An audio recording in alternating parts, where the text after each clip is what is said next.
So, hi everyone, hope you are. Thanks for tuning in. Joined by Simon. Simon. Just call me Si. Si, okay. Hi everyone, hope you're well. Thank you so much for joining into our next YouTube video. Today I'm joined with Si, who is our tech lead here at Open Study College. So he deals with and manages everything to do with technology and development in the business. So we're going to be running through kind of what he does day to day, the skills, like advice to get into the tech industry. So yes, we hope you enjoy. Grab a cup of tea or a hot drink as always, and yeah, settle in, and we hope you enjoy. I feel like I need a cup of tea. Yeah, I always have to have something to hold, otherwise I'm like, what do I do? Yeah, I've got the bottle, but it's like, I don't really want to put that on the screen. So first of all, Si, do you want to just introduce yourself, a bit about your job title, what you do, and just a bit of background really? Yeah, so my name's Simon Sharaberi. I'm the tech lead engineering manager here at OSC. I guess my day-to-day kind of consists of looking after the front end and back end engineering team, technical strategy in the business, even doing a little bit of kind of development still, a bit of engineering. So working on, my kind of history lies in front end dev. So so I still like to kind of dip my toes in that type of thing. But yeah, I guess nowadays it's not so much. Do you want to explain a little bit about what the front end, and I feel like there's going to be a lot of jargon in this video that I probably won't understand. Way too much jargon. It's going to be very technical. Yeah. Do you want to explain a bit about what front end and back end mean? Front end, back end. So I guess in the development industry, if you're working as a developer, there's loads of different titles of developer. The more common will probably be front end and back end. So front end is someone who essentially makes things look pretty. You could say that. Front end takes a concept, a design, and is able to translate that to a front end like website or an app or anything like that. So something that you would interact with on a daily basis, whether that is on an application, whether that is on a website. So most times you can kind of go onto a website, you'll see things, animations, things flying around the screen, all that type of stuff, and front end devs tend to get a bit of a kick from that. But that role has kind of transitioned so much over time. You've got, back when I first kind of started out in the industry, a front end dev technically was doing a little bit of design. They were doing, a little bit of the kind of the functionality side of things. So the JavaScript element, which is, I guess, kind of things that connect the back end to the front end. But it was mainly just kind of building out web pages and layouts and kind of making, styling those, which were, in keeping with design. So. But yeah, nowadays it's there's so many more different things. There's frameworks and different technologies, and there's different libraries and so many things to use now. So yeah, now it's kind of leaning more towards JavaScript developers more than anything. And JavaScript is actually a programming language that is used to kind of build web interfaces. In terms of the back end, as I say, that's the functionality that's behind the scenes. You don't actually see some of this stuff. So yeah. I guess it's if you compare it to, I always tend to compare it to a house. So the front end is the exterior of the house. It's people like to put the panel in and make everything look nice, or the lights on the outside, and then the back end is everything that goes on inside. Like the electrics and the piping and stuff. Yeah, I guess. All of that stuff. So, I like that. So they tie it all. Everything is tied in. So I mean, most common back end systems, are things like content management systems and e-commerce systems and everything that kind of goes behind the scenes. So yeah, back end devs get a bit of they're not really. Yeah, don't get much kind of, but limelight, spotlight. I think that's why they've always got, in the past we've always, been kind of head to head, front end versus back end. Yeah. You get into those kind of arguments. Rivalry. Back end devs always used to know everything, front end devs know nothing.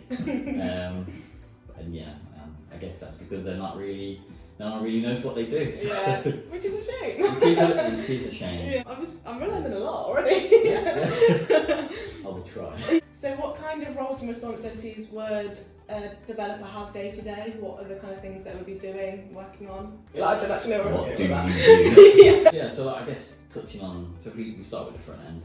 So front end dev in our team, we're going through some digital kind of replatforming projects and transformation projects, which are pretty cool. So a lot of greenfield stuff. So it's actually quite fun to be a front end dev, and they get to work with different technologies. So we're using React. React as a JavaScript framework. Remix is the kind of the micro framework, and yeah, that day to day they'll be building components, using tools such as Storybook, and integrating those components into a headless e-commerce store. So yeah, when we say kind of, I guess, integrating components, it's like building out I guess a card on a website, or an image banner on a website, or a navigation block, or those are these different kind of building blocks of a website, and the team will build those together. We'll make sure that they're tested, and yeah, they'll make it into the e-commerce store. I guess like I touched on with the technologies, using HTML, CSS. CSS for styling.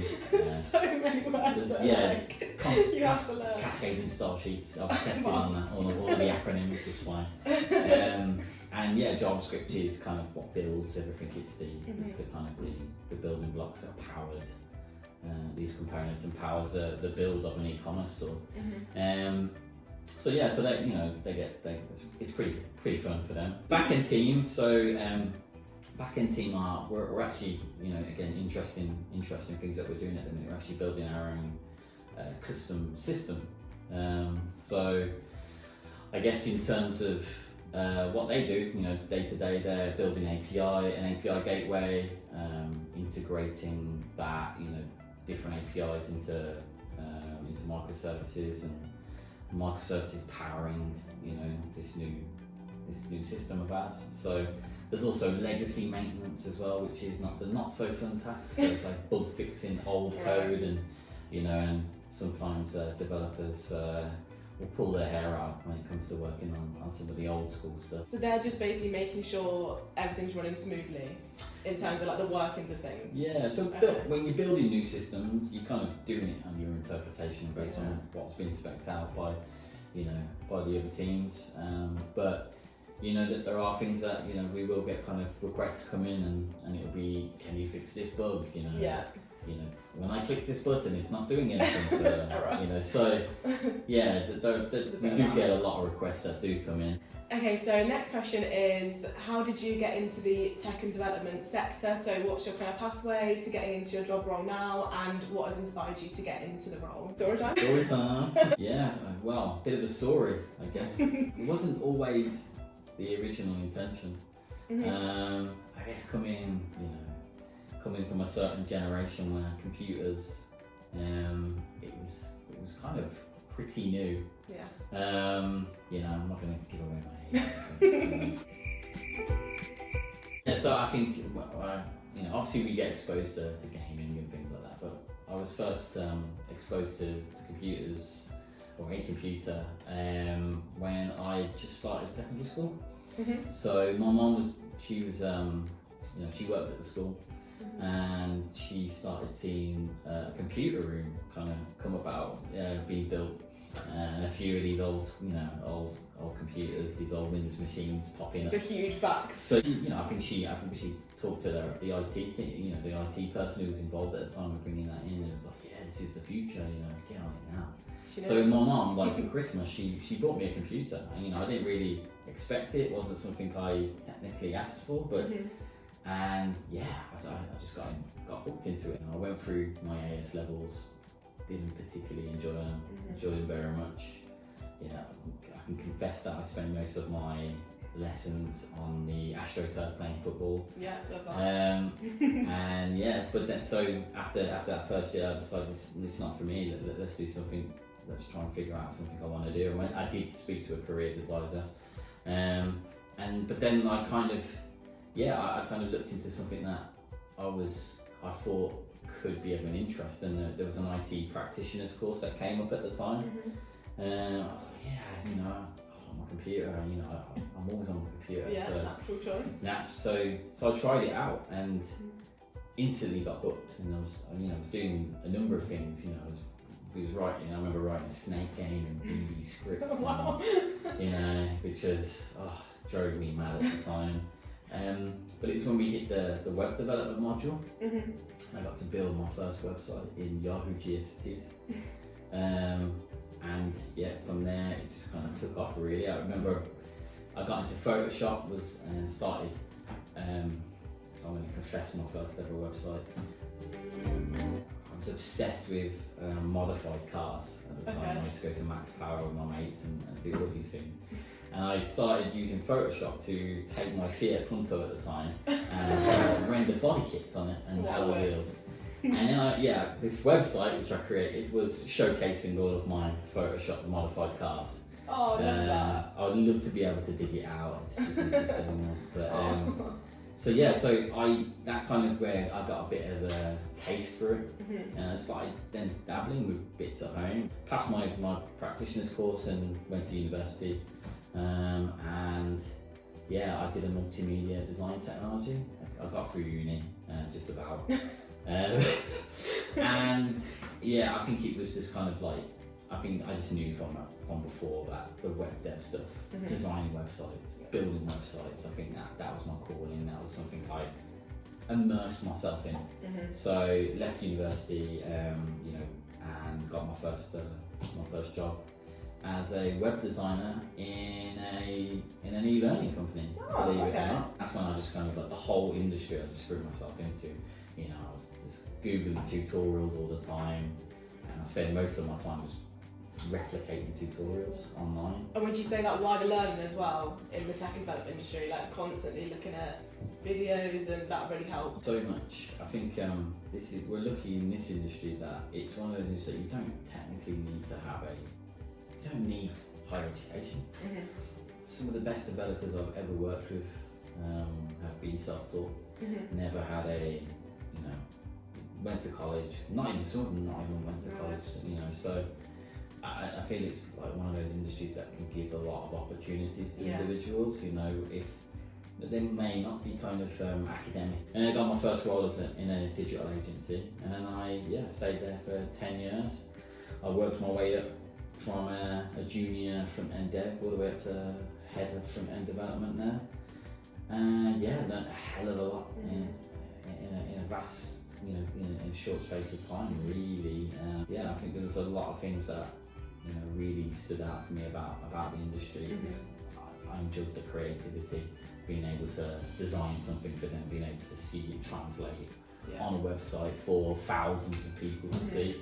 I think I got a real kick out of that. That's so interesting that you wouldn't have to go to uni for that. Because I see it as such an academic thing. Yeah, I guess it's computer programming, like it's computer science. So if you want to be, if you want to do none of it, you don't need to go to university for any of it.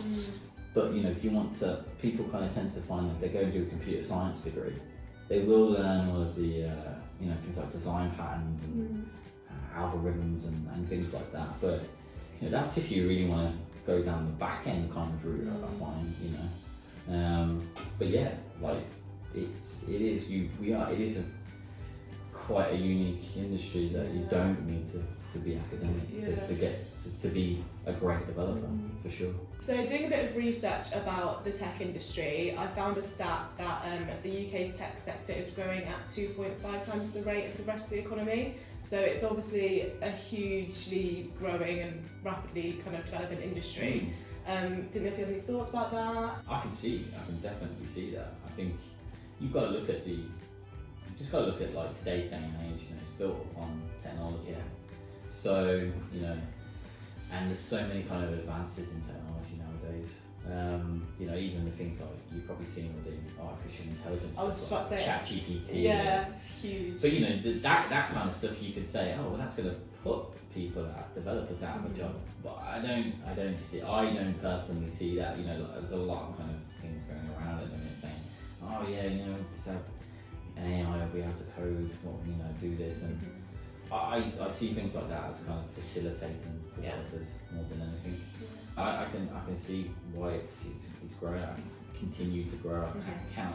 I think if you got to look at the opportunities you get, you know, there's so many different, you know, kind of areas that you can focus on in technology and web development and engineering and all that stuff, you know. So, you know, being a front end, back end dev, you know, there's other types of programmers, you know, it's vast. People consume and immerse themselves in information more than ever. You know, social media, you know, everything via apps and stuff like that. How do you think that stuff's built? You know, it's massive. So, it's huge. Until the AI is kind of that's what's coming.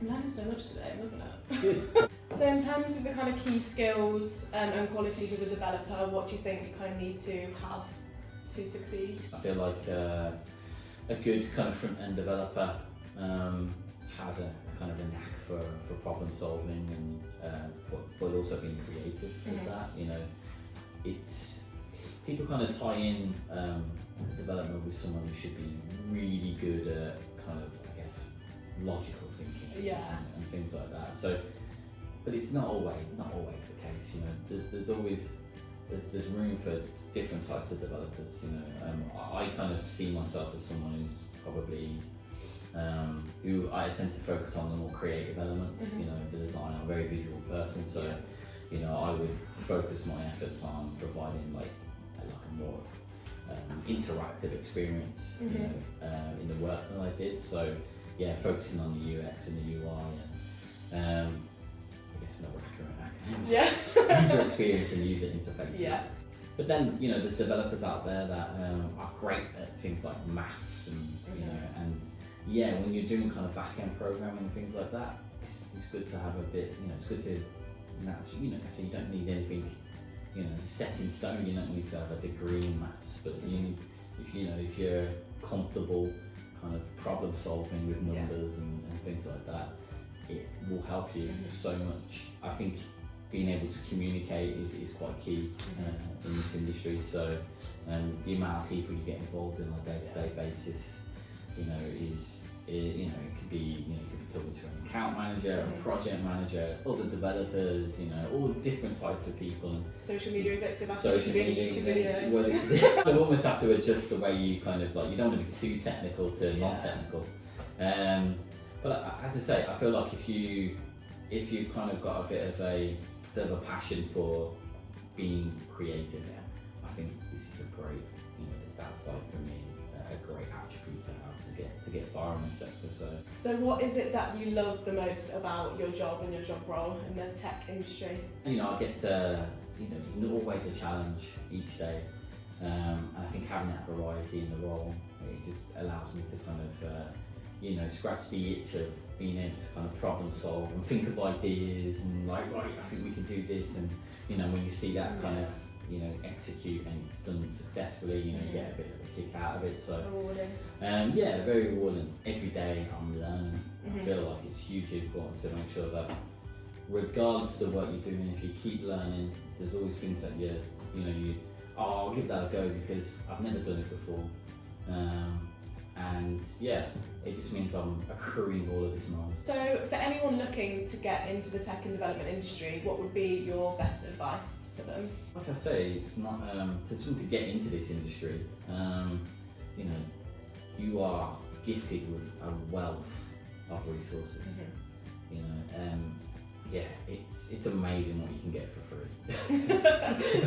YouTube has been integral, really, for myself and for a lot of developers. I've seen kind of come through the ranks, kind of thing. So, but I feel like, you know, you have all of these resources, but without, you know, you also need to kind of immerse yourself in the whole ecosystem.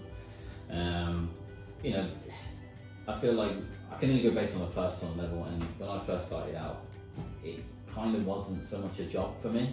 It was also a little bit of a hobby in that sense, is that I didn't just enjoy doing the stuff inside of work, but I enjoyed going home, reading blog articles, spinning up a new kind of tutorial and just kind of experimenting. And I think if someone gets that kind of passion, gets that kind of desire to not just want to do it, dating, it's not just a work thing, then you I think immersing yourself in that way will really kind of accelerate your learning, accelerate your progression in this industry. So it's there's loads of things you can do.